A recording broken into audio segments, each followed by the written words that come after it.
Il est précisément 7h16 sur Sud Radio. Bon réveil à vous. Dans un instant, une course pour la bonne cause. Mais avant ça, la revue de presse avec Thomas Ranou. Bonjour Thomas. Bonjour Jean-Marie. À la une de vos journaux ce matin, eh bien évidemment une large place aux sujets agricoles en ce jour d'ouverture du Salon de l'Agriculture.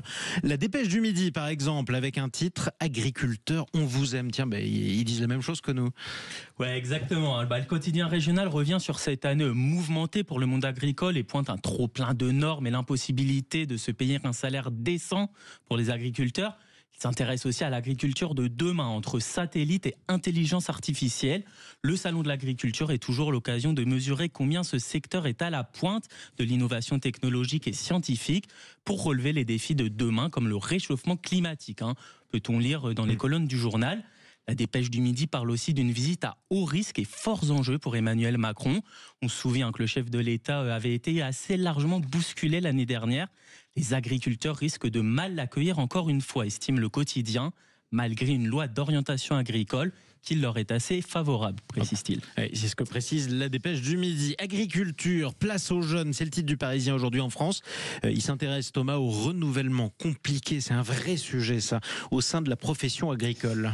Qui veut encore devenir agriculteur C'est comme ça que le quotidien introduit son article, qui pointe le fait que la moitié des exploitants actuellement en poste seront en âge de partir à la retraite d'ici à 2030. Il précise que le renouvellement des générations est un enjeu crucial, comme vous dites, pour le secteur. Véronique Lucas, sociologue à l'Institut national de recherche pour l'agriculture, estime que le taux de remplacement est insuffisant pour renouveler les générations à hauteur de 70%. Transmettre est compliqué à cause de l'inéquation entre l'offre et la demande, explique-t-elle.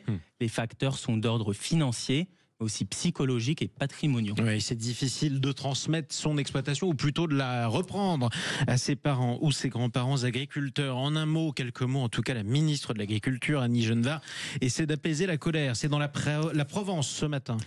Oui, tout à fait. Elle revient notamment sur la loi d'orientation agricole adoptée jeudi à l'Assemblée nationale. Beaucoup d'agriculteurs ont fait part de leur satisfaction, affirme-t-elle. Cette loi place l'agriculture au bon niveau, c'est-à-dire au rang d'intérêt général majeur et fondamental de la nation, dit-elle dans cet entretien. Annie Genevard est aussi revenue sur le Mercosur. Nous continuons à batailler ferme, promet-elle.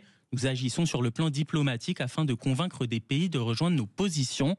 Concernant l'ouverture du salon ce samedi, la ministre espère qu'il sera apaisé après une année particulièrement difficile.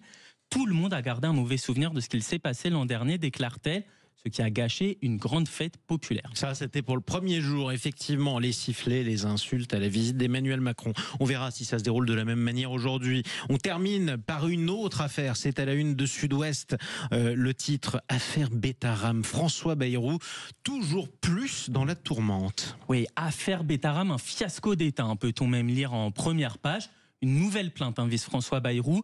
Hier, un Landais victime présumée accuse le Premier ministre de non-dénonciation de crimes et délits.